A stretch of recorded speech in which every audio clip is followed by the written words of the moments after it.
See where I'm going. Well, hang on. There we go. Well, really? Well, Harry, welcome to the show, everyone. Well, there it goes. There it goes. All right, guys. Welcome to another HFD Premier League show. We're back.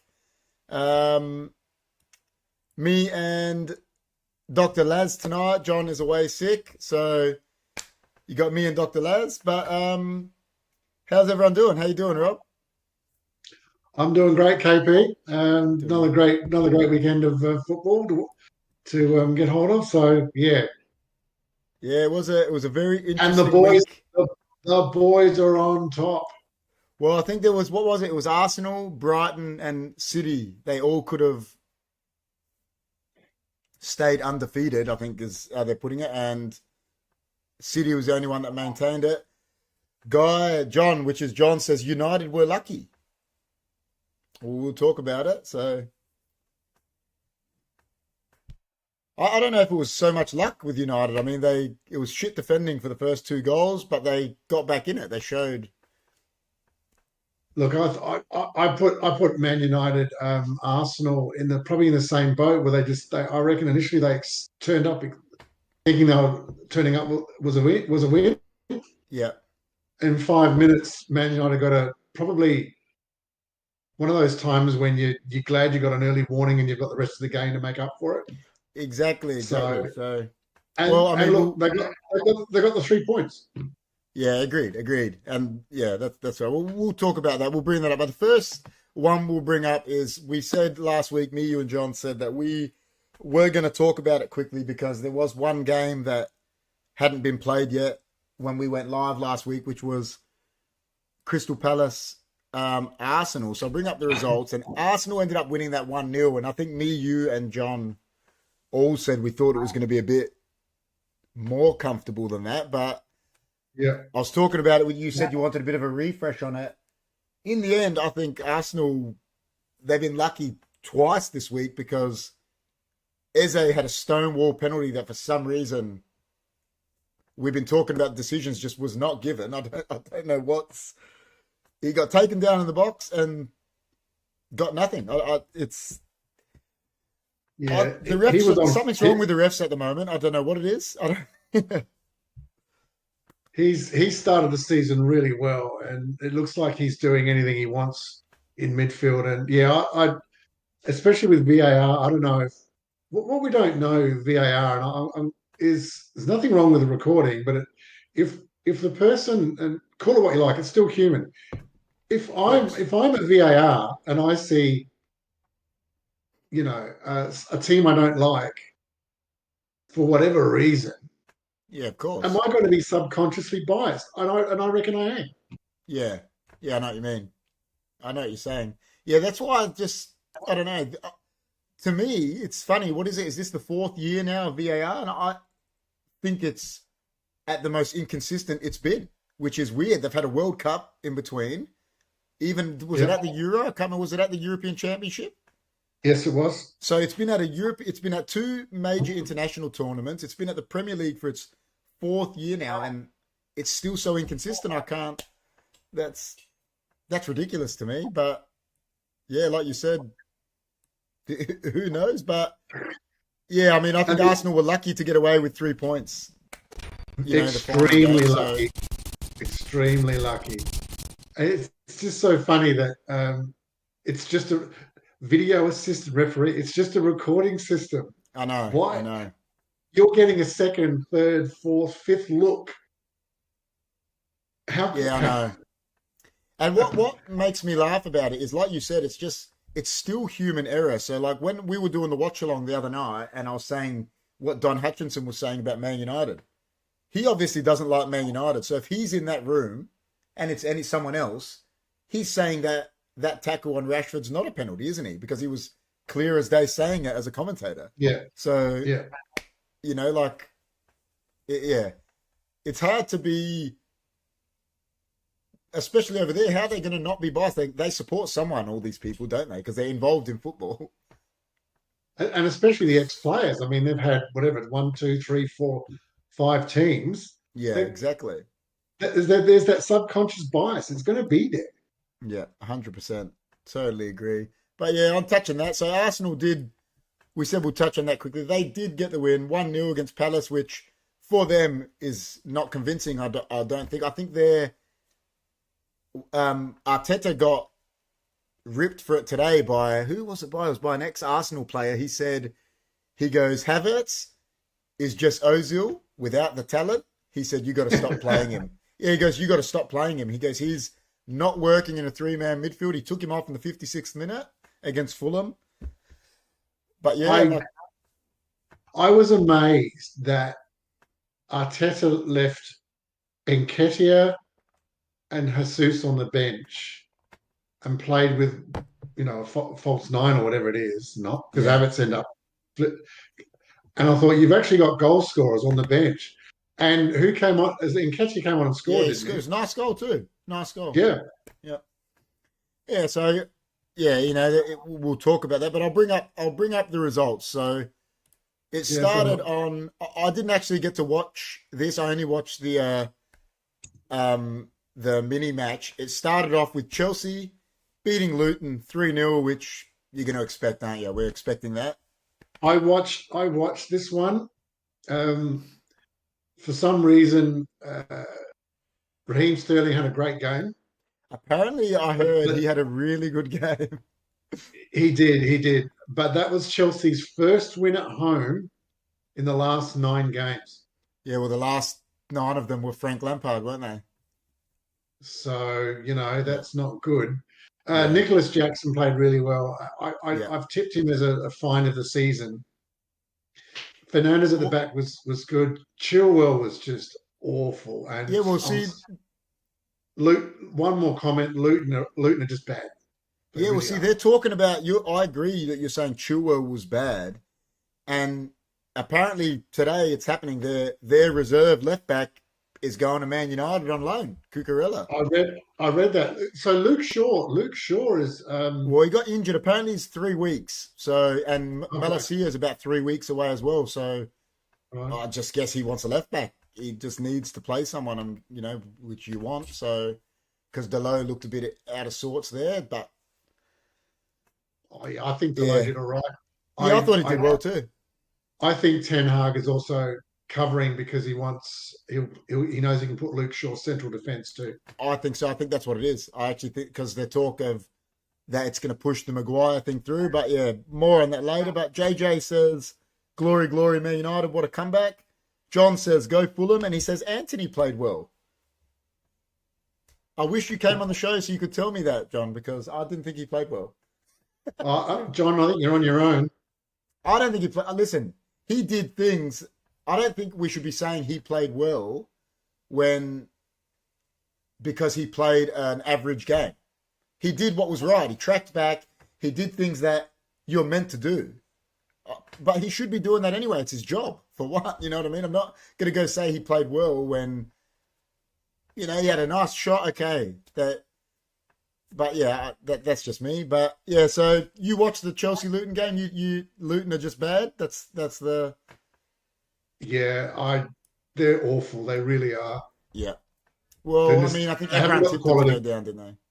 Yeah, they haven't got the quality. It just seriously, Yeah, defending is seriously bad. yeah, And I yeah, think overall the teams with a decent or strong defence are actually going to finish in the top half of the table. I think it's everyone's focusing on scoring goals, and yes, you've got to score goals to win games, and we'll touch on that later, especially with low possession. But yeah, you've got to be able to shut a team out, yeah, and definitely. Fulham and West Ham demonstrated that this weekend. Yeah, yeah, yeah. Well, listen, John says poor Luton, and I agree with him. I would love to see them stay up personally from a football person's point of view. I'd love to see them stay up, but I mean it's only 3 games in, but I do not see it happening. But we'll bring up the results. So the next game I really wanted to talk about because it touches home with a lot of us. So it was the first game on Saturday night before I did the Goal Rush watch along, and it was Spurs beating Bournemouth 2-0 away. Listen, I know it's only Bournemouth, but Spurs have got direction under Ange. This is what I get from them. They've worked out a game plan. They're playing it. They interviewed a few players after the game. They're really behind Ange. They like that they're playing Yeah. with the shackles off. And the most telling thing of all, this is to me was the most telling thing. It wasn't nothing that happened on the pitch, nothing. It was the Tottenham fans were singing, "We've got our Tottenham back." I'm back. So Yeah. that means the Yeah. fans are behind him, the players are behind him, obviously the board's behind him, and he's undefeated. He hasn't lost a game. And yeah, so go Ange, really. Yeah, maybe there's a little bit of Australianism coming out where he said, you know what, I don't care what your reputation is. I don't care. You've got to get results. Yeah, exactly. And I saw a post-match interview. One of the journalists said to me, "Oh, as a newcomer," I know. and Ange says, "Mate, I'm 57 years old. I'm not a newcomer. Yeah, My yeah, path yeah. has just been different. All right, That's right. just yeah, Well, either moment says Ange has soul. His football wins everywhere. And that's the point I made. Listen, it might not have been yeah, any, whatever it was, but he did really well with the Joeys, as we all know. He yep, won in the A-League with 2 separate clubs. He yep. won with Australia, which is the only Asian man that Cup. can ever say he did that. He Yep, won with Celtic and he won in Japan. So yep. he's got a winner's mentality, obviously, and yeah, it's looking real good for him. I mean, we'll bring up later. I'm not sure who they're playing next week, but we'll talk about it when we talk about the fixtures. But they look like they're having fun. It's like you look at Ange, and I've said this before. As a player, especially an attacker, you want to play in that system because it's very fluid. It's very free. I mean, they might. Burnley. Yeah, there you go. They might concede some goals. Who knows? They didn't on the weekend, but they're I think they will this because Ange is a big, and some of these other coaches, this playing out from the back when you can't do it, or when a goalkeeper's extremely left-footed or right-footed. inadequate. Yeah, These players are just, I'm sorry, but the defenders are just stupid. You just don't do it. I agree. Don't pass. I Don't agree. pass back to him. He's only got 1 foot, man. Jeez. Yeah, I know what you mean. I know what you mean. The moment says twice NSL champion with South Melbourne, where it all started. Yeah, exactly. And any of Yes. us that all remember that, which is most of us, because I remember that was they were our second team. For us, like our side, as we were supporting Hellas, obviously. So we followed. Hellas, Yeah, Hellas. exactly. So we followed South Melbourne, and he's done great everywhere he's gone, and I really think if he continues this, listen, he's not going to win every game, whatever. No. If he can turn around and win a cup or something, mate, he's going to go get immortalised at Spurs. And one thing, Son hasn't fired yet. Yeah, that's If true. he fires, there's more goals coming. So 100%. Well, I don't think he's had an attack. Kulusevski scored against Bournemouth. Besides Kulusevski, Maddison let's count him as a midfielder. Against Man United, it was midfielders, and the first week was a defender and a midfielder that scored. So he hasn't actually had, Richarlison hasn't scored a goal, Son hasn't scored, and Kulusevski's only scored 1 goal. Yeah. So, Richarlison played better on the weekend, I thought. So I think Richarlison's just getting to understand, getting to know what Ange wants from him. So they're getting better, which is look out Burnley, and then there's a week break for the international break. So we'll see. The moment says he chose Vicario because he can play out from the 6-yard box. Everyone plays football in Ange's system. Yeah, exactly. But that's what he does. He picks the players that he knows can play his system. John says Son has been average for a while. Yeah, listen, he won the Golden Boot, and since then, last year he was non-existent, really. So yeah. And then the moment says it looks like Son will play as central forward now because Richarlison's a bit shaky. See, that might help them. He might bring in another winger, put Son centrally, and that might, like you're saying, that might get him firing. Who knows, get a goal or two and just get him going. But yeah, really happy for Ange. So this goes on to the next one. We did all these during the goal rush. So obviously I watched Man United, and at the time it was Man United ended up beating Forest 3-2. Everton lost to Wolves, who we'll talk about. I think they're done, really. Brentford and Palace drew, and Arsenal drew with Fulham. But the first one we'll talk about, we've been talking about it already.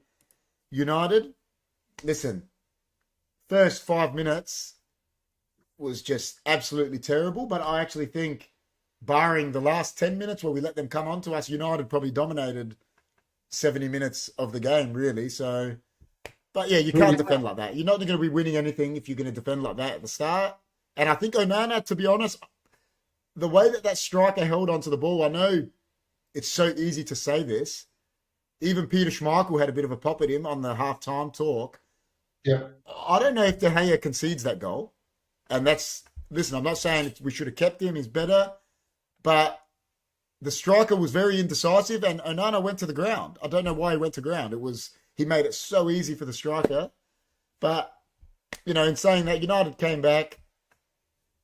Eriksen with a really good goal. Rashford was he played off the left and ended up being involved in all 3 goals because he set up the first goal. He put the cross into Fernandes for the back post, cut back for the second goal, and he got the penalty. So, obviously that's where he should be playing. But, yeah, a lot of work to do. We need a striker, John says. But, they got Højlund, so... Yeah, and Højlund didn't get on again. No, he didn't play. Didn't even come up. He wasn't even on the bench. He wasn't in the squad, right. The fact that for the second goal, the second last defender was Rashford. Yeah, I know, which you and I made a point at the time saying, what the hell is he doing? Where are the defenders? Exactly. If you're I get it, say Varane is your tallest player at the time, because Martinez is not tall. So you're going for corners. If Varane's going in for corners, and let's say Martinez, you consider him good in the air, so he goes in because he causes trouble. The 2 fullbacks should be the last 2 players because they're defenders. Yeah. And Wan-Bissaka's quick. So have him back with Delo, not Rashford and Anthony, and then Wan-Bissaka. And that's, I don't know. You have at least 2 defenders back. One is your quickest defender, And the other one is your It's smartest Wan-Bissaka, defender. yeah. There you go. So, yeah, I think that was wrong by them. But like John is saying, how does a 10-man Forest team push for an equaliser for the last 15 minutes? United should have killed the game. Yeah, but look at Liverpool last night, man. Liverpool were 1-0 down with 10 men and they beat Newcastle, who were meant to be a top 4 contender, away. Fulham were 2-1 down, 10 Yeah, men. Fulham were 2-1 down against Arsenal, man. And Arsenal were meant to be fighting for the title. Like, it's early days. That's what I say to everyone. It's only 3 games in. Yeah. It's 10 men are winning this year at the moment. So that's what I'm saying. They're what Gary O'Neill did, not Gary O'Neill, who's the new Forest manager, sorry, Cooper. He thought, stuff it. I'm down to 10 men, and he still put 3 players up front. You could see he did it. He played like a 3-3-3. He was like, stuff it. Who cares? I'm going to try push him in and try get something because what have I got to lose? And it worked for him. So, that was good coaching by him, you say. But, yeah, in the end, still got the 3 points.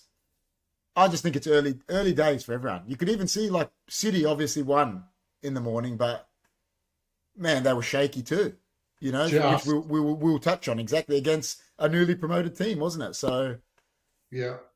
So, yeah, John is saying so many yellows and reds this year. We will touch on that soon. Don't worry, man. We're going to touch on that. But, yeah, so the other game that I want to touch on quickly in that goal rush before we get to the others, we'll get to Arsenal in a second, but I want to recap my predictions. I think Everton, for the first time, and I think it's 90 years, they're done. I don't know. I don't know what can save them. Maybe a new manager. I don't know. They're terrible. It's sad to say it because they're such an old club that's been around so long. But mate, this is the repercussions you get from when this owner came in and has run them to the ground. Yeah. He hasn't bought the right players. It's there. Yeah. I don't know what you think. It's sad, really. It's sad.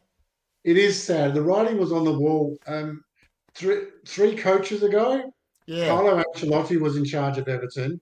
He got them to 7th with basically the same squad. And I think there must have been a disagreement between him and the owner about the direction. I think so. And it wouldn't have been about Carlo Ancelotti saying spend. He's not like that. He's much smarter than that. I don't think so. Yeah. The owner would have disagreed with him. He would have said, fair enough. That's fine. See you later. He got them. From what they're saying, that Farhad Mashiri is shocking. That owner, that Mashiri, he's terrible. So, Yeah. Yeah. No, look, there were 3 games in. Everton haven't scored a goal. If it wasn't, made strikers out now. Yeah, he made a cracker save, didn't he? Did you see that? Amazing save. It was. But so did was it Jose Sarr? He made a nice one too. That's true. It's true. But yeah, I think Everton are done. I really do. I can't see them getting out of this. Unless, like you said, Luton, Sheffield United and Burnley are just worse than them. I don't know. But that's the only thing that saves them, I think. That 3 teams may be worse. I don't know. Time will tell. But when either moment says Man United will build, there's too much quality not to. Yeah, I think so. I think the manager's quality and, I agree with that. He says maybe they need Richarlison back. They need players quick smart. That's what I think. I think Everton's squad is just bang average, really. Yeah, when Everton play Luton, I'm going to put Benny Hill's music on. I'll tell you what, you're just going to bet with the home team on that, aren't you? Like in tipping, what are you going to do? Like, yeah. Flip a coin. They're moving into a new stadium soon. It will be a real shame if they didn't make the grade either. I agree. If they get relegated and they're moving from Goodison, that was like when that happened to West Ham, like that's, I agree. It's a real shame with Everton, man. Such an old historic club. It's just, it's sad, like I said, but that takes us on to the next one. I said Arsenal were very lucky against Palace. So we've talked about them twice in a week. And then against Fulham at home, they go 1-0 down in 57th second. And obviously I was doing the goal rush, so I went and watched it back. I agree with what everyone's saying. This Rice, Odegaard, Havertz is not working. Just like everyone was saying, Mount Fernandez, Casemiro's not where it's. Yeah. Listen, I remember 4 years ago when he come on the scene as a 17-year-old. I thought Havertz was a lot better player than this. I don't know what's happened to him, but it's like he hasn't progressed at all since that 17-year-old. You know, I said this comment before. Like I heard an ex-Arsenal player, I don't know who it was. He said, Havertz is like Ozil without the talent. He goes, he's shocking, you reckon? So, yeah, I don't know. He's not even getting into, and you and I mentioned this, I think last season, possibly, where Darwin Núñez and Havertz were as bad as each other, but we both said we'd pick Núñez over Havertz because Núñez seems to be moving correctly and getting those chances, and he proved it. Look what he yesterday. did today. Yep. That's true. There, Either Moment says Arsenal fans are divided about Havertz. Has Arteta overinvested in wrong types, or maybe he needs time? Listen, I always think a player needs time, but I think he overinvested. I think you can say both, because he paid 75 million for him. In what world did any other team think Havertz was worth 75 million? Chelsea would have been like this. Yeah. And I think it is. I think everything you said there rings true at the moment. It is the wrong types as well, because he already had Odegaard. If he was buying Havertz to play in Odegaard's position when Odegaard doesn't play, I would get that. But only if you paid 20, 30 million for him, not 75. You pay 75 million, that means you want this player to play.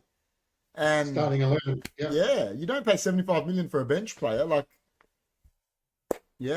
And that's what Either Moment just said. He agreed with me. It wasn't like clubs were queuing up for him. That's what I'm saying. No other club is paying, not even Man United, and we paid 80 million for Harry Maguire, is paying 75 million for Havertz. It's ridiculous. Yeah. And you saw Rob's face then when I said that. It's true though. It's 75 million and what?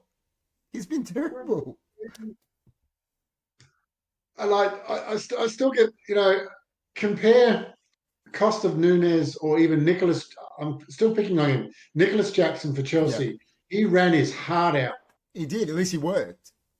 He said he's already assist and he scored as well against Luton. Thoroughly deserved.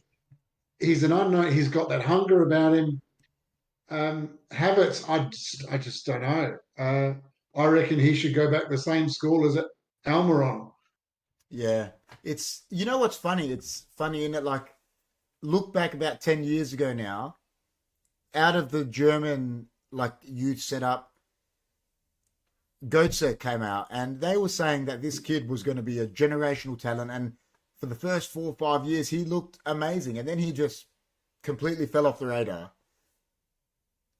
Then Havertz came out, they said the same thing about Havertz, and he's just not progressed anywhere. How old is Havertz? 23, I think. He's not old.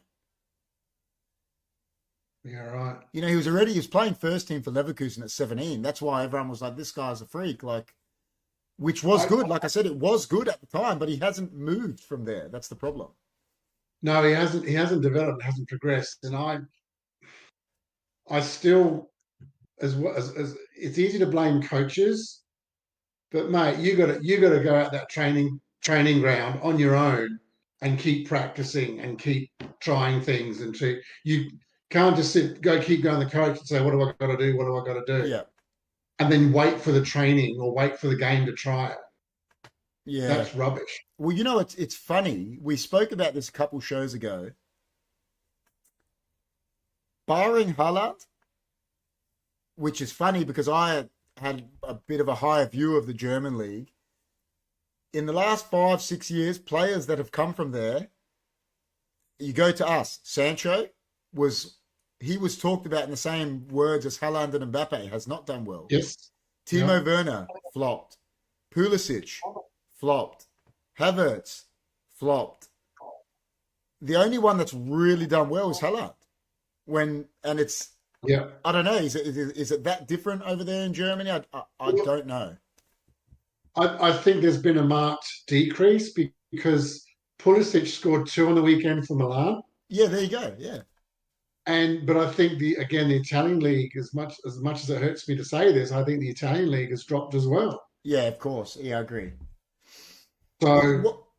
See, this is it brings me to this. Maybe these players got to sit back and think, and I mean they haven't been doing it recently. Is just because Chelsea are offering you this money, mate, go look at the inner sanctum of Chelsea there. Look what's happening. I mean, Hazard left Chelsea, was one of the best players in the world. I don't think he played a game after that. You know, Pulisic went there really bad. Havertz went there really bad. Like I said, Werner went there, really struggled, like, Lukaku struggled. yeah, Lukaku went from making a Champions League final with Inter and he's, ever since he went back to Chelsea, he's been finished really as a player, hasn't he? He's been done. So, like, Tuchel went and won the Champions League for them, and then, he was gone. He's back at Bayern Munich. Like, it's obviously not good. Like, can Pochettino turn that around? I don't know, but yeah, it's obviously not always clear sailing there at Chelsea. So No, I don't know. I yeah, mean, even yeah, I just hope because when they sold their decent hungry striker in Tammy Abraham to yeah, Roma, and he's done well. I hope I hope they hang on to Nicholas Jackson a little bit longer. Well, they sold Abraham. He's done well in Italy. They sold Tomori. He ended up winning a league with Milan, and for some reason Southgate doesn't pick him. Work that one out. Like, Yeah, let's pick half job Harry instead. and the funny thing was, the player that Man United sold and replaced him with Harry Maguire has been at Roma, and he's better than Harry Maguire, Chris Smalling, and he doesn't get a Yeah. look in either. So yeah, I know. But yeah, so the last game in that goal rush while we were watching was Brentford drew 1-1 with Crystal Palace. And listen, I've got to say, Crystal Palace have surprised me. I didn't think they were going to be getting, like, they got really close to Arsenal last week, and then a draw with Brentford or what. It's I think they're doing better than I thought they were going to do with good old Roy. Good old Roy. I think Crystal Palace, Roy's 75 going on I 105. know, man. I remember watching him coaching in the '94 World Cup, I right? know. I know. I know. So, but here's the thing: they've got to be careful. Man City are eyeing off Eze. Yeah. If he goes, plus losing Wilfred Zaha, Well, they're going to struggle. Elise hasn't played yet this year, which could be a big bonus for them because he's, Yep. that's. But yeah, they lose Elise and Eze, they're done. Yeah, I agree. I agree with that. So, it's funny that the three teams that will get relegated are not going to be. They're going to be the three worst of a group of bad teams. Yeah, yeah, yeah. Well, listen, I don't like Everton, like I said, but I think there's a real possibility this year the three teams that came up could go down. They're in the You bottom know, three at the moment. Yes, it's only three exactly. games So in. It's only 3 games in, but that's not a good start. yeah, it's not. It's not. So I mean, yeah, like, yeah, I think Palace are doing better than anticipated. But that brings us on to the next day, which there was, a big shock result here. Brighton got done at home 3-1 by West Ham. I mean, I was watching it, and Yes, Brighton had all the yes. ball, and then they just conceded, and I was like, oh, okay, a bit against the run of play, rah, rah. And then the same thing just kept happening. It's like, and the one thing that I wanted to touch on that I think is hurting them, they've put in that Webster at centre back with Dunk to replace Caldwell that went back to Chelsea. And I just don't think he's anywhere as good as Caldwell, and that's hurting them. He's bad, that Webster. He made two mistakes. He made a mistake for the first goal when he went to clear the ball and just let, I think it was Antonio, get it on the blind. He just crossed it to James Ward-Prowse. Yeah. And then for Antonio's goal, he just let him walk past him like he was nothing. So, Oh, look, Michael Antonio had a great game, yeah, he but did. I just want to touch on so Fulham and West Ham. Fulham had 28% possession. West Yeah. Ham had 22%, and their passing accuracy, Fulham 71, West Ham 67. Now that tells you that those teams, off the top of my head, lose 2-3-0. Yeah, yeah. There you go. Which what thing I noticed that shocks me. You got all these midfielders like we've talked about, Caicedo, McAllister, Enzo Fernandez. They've been going for 100 million plus, and then Yeah, West Ham go and get James Ward-Prowse, who's an England international, for 25 million, yeah, and he's had 3 assists and a goal in the first 3 games. yeah, And I was saying to John, why United? I'm not saying go get him to start him. Why don't United go get James Ward-Prowse? Have him as an option. He's better than McTominay. He's better than, he's got a great free kick. Like, he's playing week in, week out now for West Ham, and he's had a better start to the season than Caicedo, McAllister, Enzo. He's had a better start to the season than all of them, and he cost 25 million. So, like, it's sometimes those unassuming players, they're the ones that, they're going to graft for you a bit more, aren't they? yes, yeah, and it's the thing with new coaches as well, new seasons. You want to start afresh, and sometimes a coach. I've done it myself. You think, now stuff this didn't quite work last year. I'll start afresh, and you do that sincerely as a coach. Yeah, of course. Uh, and you're open and honest with the players and say, look, every team, every week, your position's up for grabs. You've got to perform. Yeah, yeah. Listen, I think when you look at some of the players like Jared Bowen played really well. I mean, Moyes bought him for 10 million or something from the Championship. Like I said, Ward-Prowse, Antonio was playing non-league football when they got him. So there's obviously players out there that are capable, just not in the right circumstances, that they're not born into a Premier League team. You know what I mean? So Yeah. Chris says, "Oh my God, I'm sorry I'm late." He goes, "The fourth position in the tipping has rocked me." So Chris has obviously dropped down a little bit. ETM says, "Moyes masterclass, pinpoint in attack." Yeah, that's just what me and Rob were just saying. When they attacked, they were really pinpoint. Yeah, and he goes, "Antonio shook him with a fabulous move. He would have beaten anyone." Yeah, I'm not so much talking about that third goal, just the first one, the way Webster let him get around him, and I think the second one with the way. I just think it's hurting him at the back as well because it's a change in partnership as well. It's not so much the player; it's changing the centre back partnership. I think so. Yeah, but I agree. The third goal was really good by Antonio. I do agree with that at the moment. Oh, look! The second goal, the pinpoint pass, Yeah, it's just incredible. yeah, Absolute class. yeah. No, I agree. And then Jimmy says, "Hey lads, great comeback from United, and go Coys." I don't know what that is. Maybe Moyes. I was thinking, where is Big Man after his dramatic fall down the ladder? GT says, "Hey GT, how are you?" But yeah, so I mean, that was a shock. But the other results that night, we'll talk about your boys before we talk about Aston Villa, Rob. So you can tell us. City in the end got away with one. They ended up beating Sheffield United 2-1. What was going on there, man? All right, so Pep Guardiola's watching at home. He's got I know, it's weird, isn't it? operation on his back. So Yeah, I saw second it. in charge, who apparently didn't, it was, but really a well-drilled team.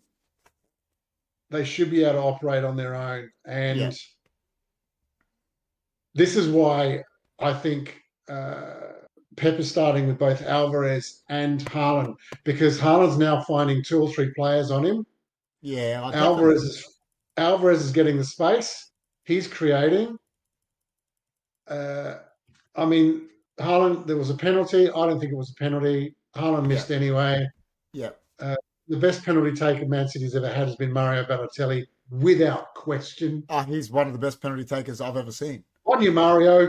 He is legit one Um, of the best penalty takers I've seen. Him, mate, Dennis Irwin was a really good penalty taker for United. I think he missed one in about 15 years or something. Yeah, he was really good, Balotelli. Great penalty taker. but I mean, Akanji wasn't playing. They've just signed Jeremy Doku, Yeah, I saw that. who's apparently super quick. Um, so we'll see what happens. But you need the creativity. And Yeah. the only person I can see that coming from at the moment is Jack Grealish. But where was Foden? He played such a good game the week before. What happened there? I didn't. He was on the bench. He only came on in the second half. Why would you bench And him after he's such a good game? yeah, look, I'm not a Phil Foden fan. No, I know So you're not, but I mean, if he's played you, I mean, even you said it. You're not a fan that he was BOG the week before, yes, absolutely. and then take him out the team. It's not like you're saving him for anything. There's no cup games And this week. right, and that was Pep's choice. It wasn't the assistant's choice No, of because Pep would course, have of chosen the course. team. So I would have been totally against that. If a player's on song and like him or not, I would have played Yeah, Foden from the start. yeah, I of would have course. given him direction. It would have created more. Um, Kovacic, Rodri, and who He else had was Silva, there? didn't he? Silva, Bernardo Silva, Silver. sorry. Just It wasn't working, was it? no, no, it wasn't. Silver's not a midfielder. He's shown that he's not a midfielder. Yeah, yeah, He's been playing up front too long. Grealish, and you can see the reaction when Haaland finally scores. He's almost at a point of he'll go on strike if Grealish isn't in the team with him. yeah. He just loves playing with him. Grealish keeps finding him, Yeah, and no, the yeah, I first know what you goal mean. happened again. It's funny because I said it to you before we went live. This is what makes me laugh. We're going to touch about the refereeing and the VAR and all that. Every commentator said that was a stonewall penalty, and you're a Man City fan. You're saying it wasn't, right? But the week before, almost the exact same thing happened with Tottenham versus Man United, and every commentator was saying, "No, it's not a penalty. His hand was here; it was too close." The City one The was guy closer. was The City the one, he guy was was sliding. he was sliding down, and means your arms are out for balance. Yeah, that's Clearly right. no penalty. Hmm. Clearly no penalty. But then I think Haaland should have had another penalty or two. He was getting grabbed and manhandled, and He was. He was. There was the ball came near. One guy was behind him. yeah, One that guy one. was in front. Landed on him. Nothing. Yeah, that's the one. Yeah. Childo says working from home coaches with a question mark. Yeah, I think he had back surgery. Guardiola, something. So he had to have He did. surgery. And Jimmy says Madison, great value for Spurs. He's done great so far. He's been good so far. I agree with that. And he says, come on, you Spurs. And then ETM says teams are making the goal that little bit smaller for City, but they eventually get the job done. Look, the and I'll put the both Manchester clubs in the same boat this week. They were up against it, Yeah, and they kept pressing and pressing because we were 80. Man City 86 or something scored like in the that. 86th minute or Yeah, I something. think so. Yeah. And listen, I've got to give him, listen, like I said, I'm no City fan, but I've got to give him his comeuppance. Rodri, that was like a striker's finish. He took it and he hit it, bang. It was really good. So And listen, he's a real good player. So, he's our big game player, but he's the new Gundogan, isn't he? he is the new Gundogan. He's our big game player. He did it in a few games last season. Yeah. You know, he scored the equaliser when we were 2-0 down against Villa for the last game Yep. to win the Yep. league. He scored the Champions League goal. Yep. He scored one against Bayern Munich, I think, in the Champions League. Yep. I think so. Yeah. And obviously the Champions League final. He's a smart, great distributor of the ball. Yeah. He's No, it's smart. good. He's everything. He is going to be possibly, if Man City are going to win the league for the fourth time in a row, which I really can't see happening, and I hope I'm wrong. Yeah. Rodri's going to have to be at his best. Yeah, I agree. Well, listen, no De Bruyne for 4 months now. Yep. That's big. So, but if there's one thing I can say, listen, mate, I'm not telling Haaland how to do anything by any stretch of the means, but his run up on the penalty is too fast. That's why he doesn't hit it correctly. He like sprints at the ball. Yeah, right. He like sprints at it and then he hit it, and you could tell he didn't hit it flush, and it like bounced 3 times before it hit the crossbar. When you're This running, is you've got what to go with some good technique. You don't need a sprint at a penalty. It's 5 steps away. if I was a goalkeeper and you get one of these guys that Yeah, start, I I'd just be stand running there. out and flipping him. Yeah. I don't like the stop start. It's crazy. Listen, I'm and like I said, it's at a completely different level, whatever. But I've been a designated penalty taker for a good 10 years now, and I, I think the Alan Shearer way was the best way, mate. Pick your spot, and if you're good enough to put it there, the keepers ain't getting it. Like I remember Shay Given was saying, because I used to do 20 penalties with Alan Shearer after every session. He goes, I knew where he was going to go every time, and he goes, I never saved one. He goes, because he just hit it there. And Yeah. listen, I've done a couple of weeks ago, I took one where I knew this guy knew my routine. He was going to dive across my body, and I didn't stutter, but I let him dive and I slotted it the other way. You can listen, if you're a smart player, do those things, but I just think he runs up too fast to the ball. He might tell me I'm crazy, and so other people might say that too, but I just, yeah. It's even at a free kick, you don't need a sprint at the ball. It's No. 5 steps away. So That's another thing that as a youngster, a teen, I practiced free kicks 2, 3 hours a week, every yeah, week. yeah, And on the weekend, it was raining, right, in England. yes, exactly. You've got to play percentages. Hit the ball so it bounces before the goalkeeper. He's not going to hold it. That's right. There's a chance. And they're all going bloody Yeah, all over the place. yeah.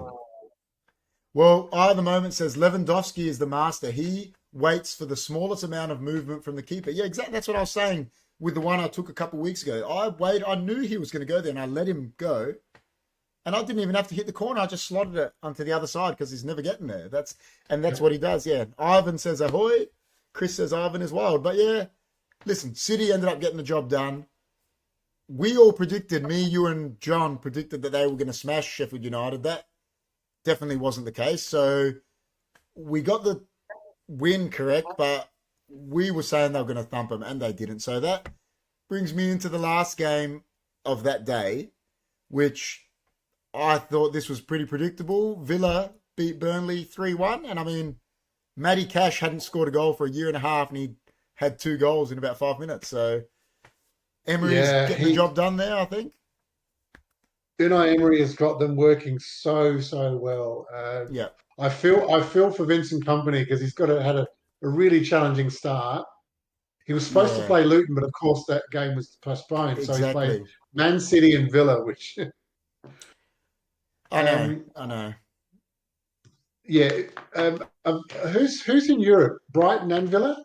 Yes, Villa got in there. Brighton, Villa are in the conference. And remember, I said my tip of the week 2 weeks ago was for them. That's right. Tip them to win it, and they ended up beating Hibernians in the qualifier 5-0. So it was.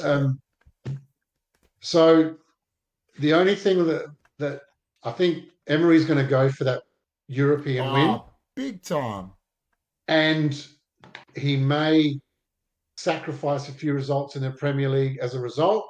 And if I was him, I'd be doing exactly the same. Oh, yeah, I agree. I remember when Mourinho did it with United.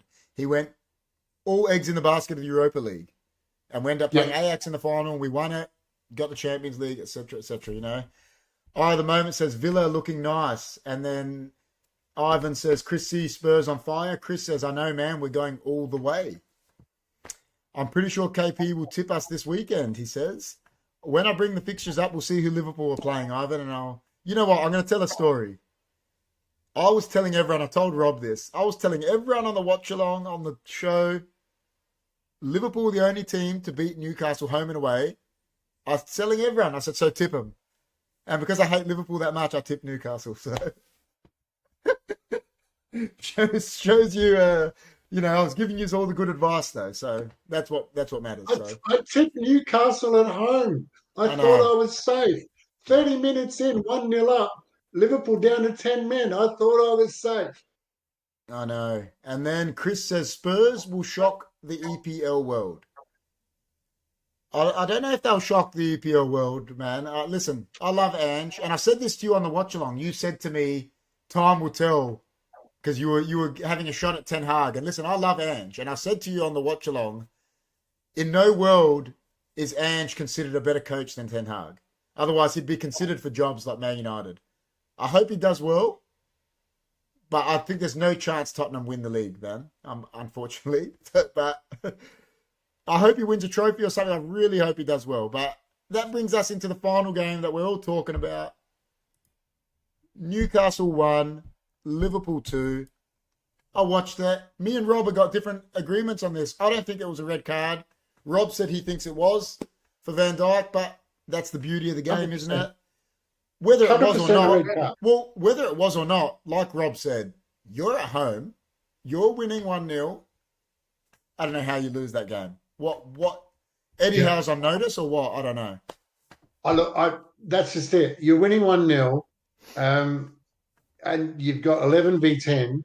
I was, as a coach, I always said I never change my tactics 11 v 10. Yeah. Just because the other team's lost a play, that gives us more room and more space to do what we were going to do anyway. Yeah, exactly. Other side's different matter, but you don't lose. You can't lose that. And I must admit, not a Mo Salah fan, but his through ball. Oh yeah. To Darwin Núñez was good. Absolutely inch perfect. Yeah, it was good. And they're talking. They're saying he's told Liverpool he wants to leave, and they're saying he's told them he wants to go to Saudi Arabia, and Klopp still picked him. So tells you the top manager Klopp is. Can you guess who the most recent person to go to Saudi Arabia is? Roberto Mancini is coaching. Oh yeah, I saw it today. I saw it. What's going on there? So it's crazy. So he left Italy, obviously, and he's molto lira, bambino, molto lira. Exactly. Ivan, come to the dark side, Chris says. He wants him to support Tottenham. And Chris says there should be an inquest into him coming fourth. It's an absolute outrage. Well, I'll tell you a story. Chris actually got an extra tip, and he still went down because he didn't put his tip in. So he got given the West Ham tip when I doubt he would have tipped him. So I think he wants that $200 that's on for him. But yeah, I don't know, man. Liverpool have had Newcastle's number for a long time, as we all know. You know, the great Stan Collymore game and all 3 games. Yeah, they've had Newcastle's number for years, and why that would change, I don't know. Listen, I don't like either team really, but Klopp is a better manager than Eddie Howe. That's not even up for discussion really. So, and Darwin Núñez, thanks for proving KP and myself right that one day you're going to get your scoring boots on the right feet. Yeah. And he fluffed his lines a little bit, but when he came on, he changed the game, scored 2 goals. And if I'm bringing a striker on, you score 2 goals, job is done. Listen, I tell you, if he gets as clinical as, let's say, Haaland or, you know, whatever, he gets clinical, that guy scores 30 plus goals because he knows where to be. It's just, about how he does that. But listen, Liverpool got their win.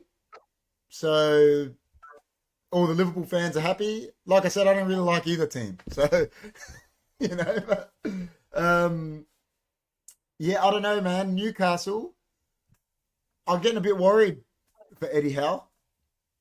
Look, and they're in Europe as well. Exactly. Right? That's what I've always said. The minute they play Champions League, what's going to happen that 3 days later? You know? Yeah. So I think they're going to struggle. I really do. I don't think they have the quality. Eddie Howe, I think, is a good coach, but I don't think he's a tournament coach. Yeah, I agree. So I don't know how that's going to go. I don't know how he's going to manage this of players he hasn't got. Well, you look at all these other coaches that are in Europe with him. Him and Arteta are very inexperienced in Europe, but then, you know, obviously Guardiola is very experienced in it. He's the reigning European champions. Ten Hag is very experienced in Europe. He's there. Unai Emery is very experienced in Europe. Yes.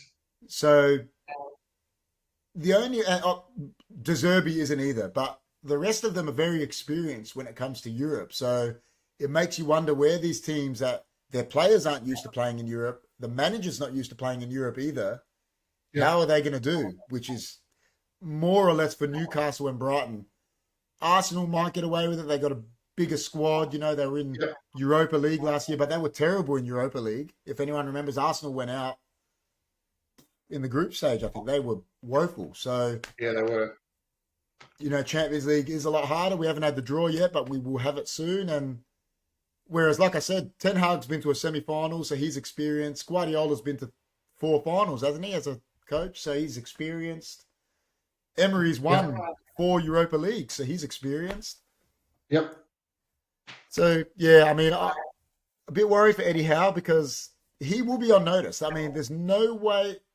And you know what I was thinking? Oh, it's funny that he's gone to Saudi Arabia. I thought someone like Mancini will be sitting there waiting for that Newcastle job, like he did with City. You know what I mean? It's the same sort of project early on. Come in, the money's there. Yes. You know, good very point. similar to when he went to City. Good Which point, could KP. still happen. And, Could still happen.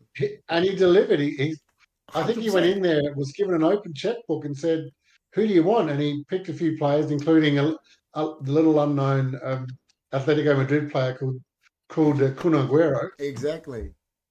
But he grabbed Edin Dzeko. He grabbed a few I other had heaps players. of them, yeah. Well, up until last year, Guardiola had only done exactly what Mancini had done at City. And Pellegrini. Listen, Yep. Yeah, I give him. Listen, he won the Champions League in that last year, but up until last year, he'd done nothing more than Mancini and Pellegrini had done. So they both did really well with City. So Within 2 years, and it took 7 I think so. years. It's his 7th. Yeah. So in the Champions League. I thought Mancini, someone like that, will be sitting there. Like I said, very similar project to what he did at City, but there will be someone that. Listen, what's Conte doing? He's sitting around. They're going to go for a name, whether it's the right person. They're going to go for a name. The minute Eddie Howe's gone, no matter how good he does, the minute he's gone, the next manager is going to be a name. It's not going to be an Eddie Howe or a Graham Potter. It's going to be, Conte, Mourinho, something like that. Guardiola, Klopp. It's going to be a big name. So, if they don't start winning, it's I worry for them. But that'll get us into it. We'll talk about the fixtures a bit. But before we talk about the fixtures, we're going to bring in a segment that Rob wanted to bring in. I'm going to bring up a graphic for it. This is the new segment tonight. There it is there. That's the new segment. Rob's red card. What's Rob's red card? I was going to call it Dr. Laz's red card, but Rob's red card sounded better. So here's my beef. We sit there and as dedicated fans as we are, we're up at 3 in the morning, 2 in the morning. We want to hear great commentary. We want to watch a great game. And the assistant commentator doesn't like one of the teams. He keeps bagging them. He keeps picking everything one-sided. Don Hutchinson, you're biased. You don't like certain clubs. We know it. You know it. Red fucking card, mate. Yeah, I agree. Get out of here. You're off. I agree, mate. You know, I was saying it. Listen, I was doing the watch-along, obviously, and I was there. Anyone taking on a player at Rashford's pace, if their knee hits his knee, he's going down. And the fact that Don Hutchinson was adamant, but everyone was saying it's a penalty. Don Hutchinson's going, oh, no penalty. I'm like, in what world? It doesn't matter if he pulled out, it still hit him. He might have pulled out, but his leg still hit his leg. So it's a foul. I know. That's just it. It's not. They all talk about intention, but if it's a foul, it's a foul, and that's right. And their knees clash. But the thing is, the intention was there because he initially went to tackle and then pulled out. So he's still, It wasn't only that. Rob should give a red card to ESPN Footy Tips, Chris says. Stupid other comments that Hutchinson made, it was clear, and he kept going on about it. I 20 did. minutes, 30 minutes after the incident, mate, I get know. over it. I know. Ivan says, I'm Told you so ashamed before, of the Gunners you, being not in. Hutchinson, rack off. Yeah, I'm with You're Rob. done. Ivan says, I'm so ashamed of the Gunners being for the UCL campaign this season. Why? Because Liverpool aren't in it. All right. What they'll do, guys, we'll look at the fixtures a bit quickly before we head off. So these are the fixtures for the week. We start off with Luton, West Ham. Then we got Sheffield United, Everton, Brentford, Bournemouth, Burnley, Spurs, Chelsea, Notts Forest, Man City, Fulham. And then on the Sunday, Brighton, Newcastle. That's why I said Newcastle got a real tough start. Palace, Wolves, Liverpool, Villa, which is a massive game. And then a huge game, Arsenal, Man United. So what do you like, Luton, West Ham, Rob? You told us. I reckon Luton are going to score a goal. Score a goal. Listen, West Ham doing real well. I think that last season, they were having hiccups last year. I think David Moyes knows he's in Europe because he won the Europa Conference League, and he's like, listen, if we can get 15, 20 points on the board before Europe starts, it's real good. And listen, he's doing good. So I think West Ham, and then Sheffield United, Everton. I'm going Sheffield United. I'm tipping Sheffield United, 3-1. See, Rob's even giving scores 3-1. I got scores. I got scores. They're all up. All right, Brentford, Bournemouth. 2-0 to Brentford. Yeah, I think 2-3-0 Brentford as well. I agree. And then we got Burnley, Spurs. What do we go on Burnley, Spurs? You ready for this? 4-2 to Spurs. 4-2. Yeah, listen, I think there's going to be goals. I agree. Burnley got to get going, don't they? And I think they're going to look at this game and think, listen, this might be the game where we can get going. But I think Ange gets the job done. I'm with you. Chris says Spurs will smash Burnley. Listen, I think they'll win. I don't know. I'm going to say 2-0. No, maybe 3-1. Sorry, 3-1. I said there'll be goals. 3-1. I think Burnley will get out there, yeah. Then we got Chelsea, Nottingham Forest. Chelsea, Poch is still getting the team together, but I can't see Stone Cooper's men doing anything. Chelsea 2-0. Yeah, I think it could be another. I think they might go 3-0 again. I think Nottingham Forest played their hearts out at Old Trafford, so they've got to go to Old Trafford, Stamford Bridge 2 weeks in a row. That's not easy. I think Chelsea 2-3-0, and then we got Man City, Fulham. Man, your boys? 5. Yeah. 5. I've got a feeling it's going to be a big win for City too. Listen, Fulham did another team that they've had to go to the Emirates and now the Etihad back to back. So 2 hard games. That's why I think City, get up on them. They'll go into the international break on top, I think. And yeah, I think a good 3-0. The only thing about international break with all these top teams, I'm thinking, is some of these players just might back off a little because they want to represent the country. So I just wonder how that might play out. Yeah, I know what you mean. So this one is a real big game. And again, they're playing 2 home games in a row. They lost to West Ham, Brighton, Newcastle. Brighton 1-0. Yeah, you know what? I'm going to go Brighton. I think they're going to want to bounce back, as are Newcastle. But like we said, I'll tell you what, if Newcastle go 3 losses in a row, the first 4 games, and people tipping them for top 4, and as we know, everyone talks about Man United, Arsenal, City these days, Liverpool. They're not going to be getting talked about, but that's going to be in trouble for them. 3 losses in the first 4 games. So, yeah, I don't know. That's a hard game, but I'm going to go Brighton as well in a close one. I think 1-0 too. Crystal Palace, Wolves. Wolves coming off a good win against Everton away. Yeah, look, surprisingly, I was umming and ahhing about this. I think Crystal Palace are going to beat Wolves 1-0.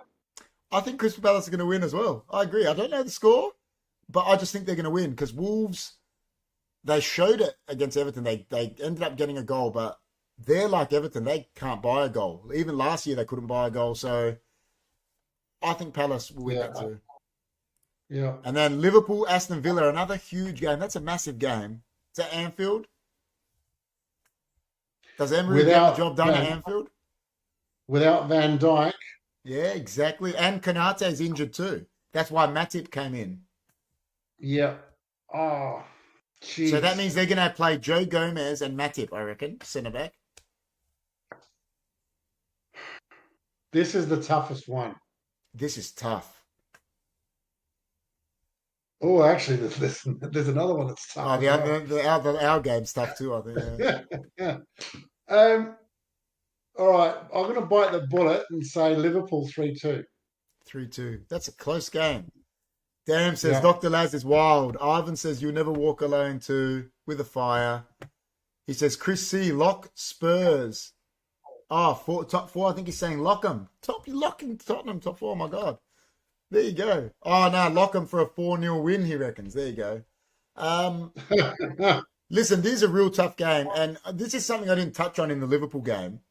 The funniest thing is Van Dijk got sent off, but Alexander-Arnold should have been sent off first. Yeah, the 2 yellow cards. 100%.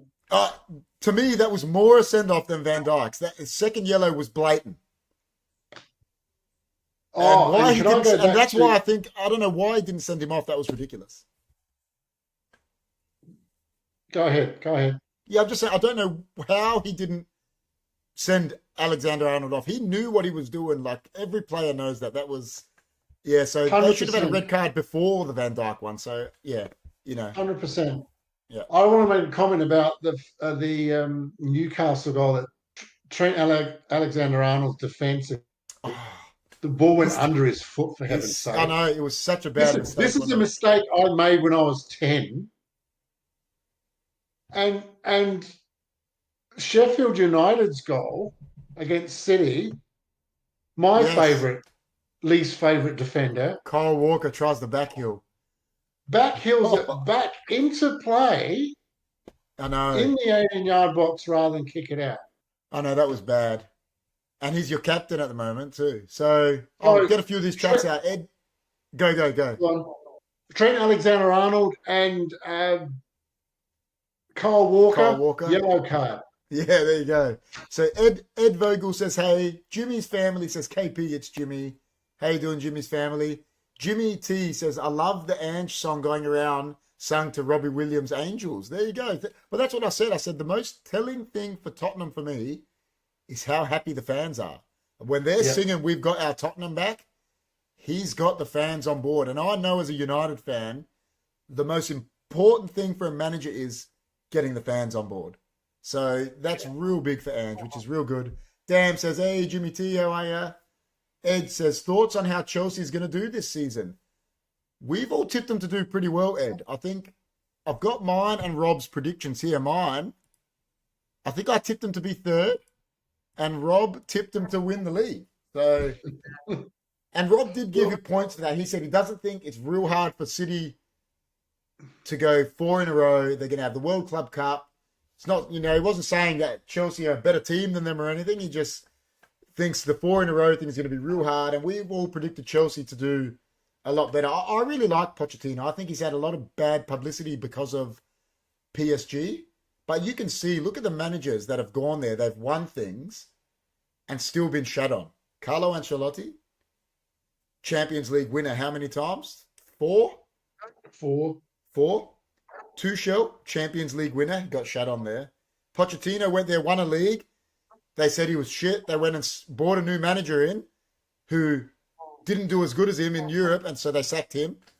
Emery was there. Got rid of, so I just don't think you can judge anyone on PSG. And I think Pochettino's made a Champions League final with Tottenham and arguably could have won that game. That's huge. He's shown he's a good manager. So I think Chelsea will do well on that note. Jimmy T says, Jimmy is a legend. More Jimmys, the better. Villa's defense is silky. Our forwards are on fire. Ivan says about the Villa-Liverpool game. Yeah, we're playing Pau Torres back there, who's real good now. I think the I don't like saying this, but the Mings injury is a blessing in disguise for Emery because he doesn't have to pick him, and Torres is a lot better than him. So Jimmy says the coach is very positive for Chelsea, ex-Spurs. There you go. So Yeah, he is. I'm going to go against Rob. I like. Sorry, I'm going to go against you in saying all that. I'm going to tip Villa to win at Anfield. Yeah. Only because the Van Dijk and Konate, they got no centre backs. I'm putting money on at least 3 goals in this game. That's what I'm putting money on. Not the result. This is just too hard to call. Yeah, I agree. And listen, I'll probably change that tip. So you know what? I wouldn't be surprised if one team comes out having scored 4 in this game. Yeah. And the other thing, both Klopp and Emery are both good coaches. Yeah, I agree. So they're very analytical, reactive. This will be a blockbuster game to watch. Yeah, I know what you watch mean. it. Be there. Ed says, I don't know, last season, Chelsea really did knock themselves. I'm a Chelsea fan since I was a kid, but I'm not with their new signings yet, to be honest. Listen, I agree with you, Ed, but I think Pochettino's a great manager. And he's already showing. He's already doing better than Potter. He's already doing better than him. You can see it. He's playing who he wants to play. I mean, I haven't seen Sterling play like that since he was at City. Whether you like him or not, his numbers won real at City. He used to do real good, like I said, whether you like him or not. And he played real well the other day. So Ivan's upset. He goes, come on, KP, what do you mean? Listen, I will probably change that and go Liverpool at Anfield, to be honest. But the defense thing, I agree with Rob, is no Van Dijk. Konate, I don't know if he's still out. I don't really like Gomez at centre-back. And Matip has only just played his first game. So, but listen, they're coming off a big win. So, and who's your right fullback? Super defender? Yeah, he's terrible too, exactly. So, listen, I've got to say as well, Alisson made an outstanding save in the against Almiron of all people. It was a cracker save. But that brings us to the last game. Arsenal at the Emirates versus Manchester United. Is that the hardest game? Oh, I love the history between these two, don't you? Oh, you got it. You have to, don't you? Oh, gee whiz. 2-1 Arsenal. See, listen, I can't tip against United because, that's just what I got. But I think it's going to be a close. It was 2-1 Arsenal there last year, and United actually went 1-0 up. But I don't think Arsenal are as good this year. And listen, I'm not saying United are, but we're coming off a win. We're coming off scoring 3 goals. Another 60 minutes in Martial. Martial might have Højlund on the bench. After a kick up the backside as well, conceding 2 goals in the first 4 minutes. And I think Casemiro, Fernandes, Eriksen, who it's going to be at the moment, I think Eriksen was a huge plus for Man United coming in. Can get the upper on Havertz and that. Havertz, Odegaard and Rice. So, ladies and gentlemen, I don't know if you're aware of this, but 30 seconds before Man United's second goal, KP turns up and says, Casemiro's going to score. I did predict that. I'll call that. KP was channeling. If I had to put some money, you know what? I just felt it because he's been dangerous from set pieces from us. So awesome. Yeah, no, it was good. So, but listen, I don't think they're as good this year, Arsenal. Whether it's the midfield thing, they don't have a right fullback. They're playing Partey right fullback. Yeah. I don't know. If he insists on Havertz as well and leaves Nketiah and Jesus on the bench, I think Ten Hag is the better coach. I think Arteta gets too emotional. And therefore, you start losing control of your thoughts. So, you know what? This is a very close game to call. Yeah, well, I agree with that. I think, listen, coaches obviously persist with their signings. That's what they do. They have to. They got to. But it's got to end somewhere. And listen, I think United's midfield can get on top of that because Havertz is in there. Eriksen's a smarter player than him. Yeah, so listen, it's going to be a tough game. By no means going to be a cakewalk, but Ed says, who do you think will be the biggest upset this season? I've already said, I think my biggest, and I don't know if it's an upset, I think Villa are going to do real good this year. And at the moment, West Ham look as if, but Europe hasn't come round yet. And that's a big call. This is why I still put hand on heart with Chelsea, because Pochettino's a proven coach in the Premier League. He knows how everything works. He knows the players. He knows the opposition. He hasn't got Europe to worry about at all. Exactly. I still think Chelsea are going to be really dangerous. And I think everyone's picking them between 5th and 10th. Yeah, they're picking them low, yeah. I have no doubt they'll be top 4, no doubt. Yeah, well, Ed says, dark horse as well. And I think we've all said our dark horse is probably Chelsea because of the no Europe thing, Ed. Last time Chelsea had no Europe with Conte, they won the league. And I'm not saying Pochettino's Conte, but the no Europe is massive. It's really big. So Ivan reckons Arsenal will miss 2 penalties. Casemiro will get a red card. It'll be 1-1 full time. If you could put money on that and that comes up, mate, you'd be loving that. So lock it in, Eddie. Go for lock that in. But listen, guys, it's been a real good show. Thank you, everyone, for watching. If you're new to the channel, everyone, Ed, I'm not sure, like, share, subscribe. What is Rob's tip of the week? I always put you on the spot. What's the tip of the week, Rob? Tip of the week is, let me think. The Brighton versus Newcastle game. Yeah, Estupinian's going to score. There you go. He's gone. You know what I'm going to say? I'm going to do the 2 games that Rob touched on. One of them. I'm going to bring the fixtures up. I'm going to say Brighton, Newcastle, both teams to score, and Liverpool, Villa, both teams to score. Put a little multi on that. That's my tip of the week. Both teams to score in both games. There, no clean sheets. So, yeah, no, it's been a real good show, guys. Thanks, everyone, for watching. We will be back next week. Hopefully, John is back as well. I'm sure he's not going to be sick all week. He should be back too. The boys will be back tomorrow with their footy show.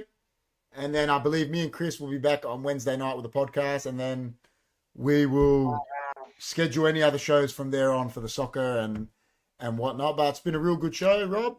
Thanks for coming in. Thanks, everyone. Let's hope. Is there any world where City don't go into this international break on top? No. We get another one of these. We get another one of these. It's happening. Listen, yeah, I think they go into the international break on top. So it's been a real good night, guys. Take it easy. We'll see you on the next one.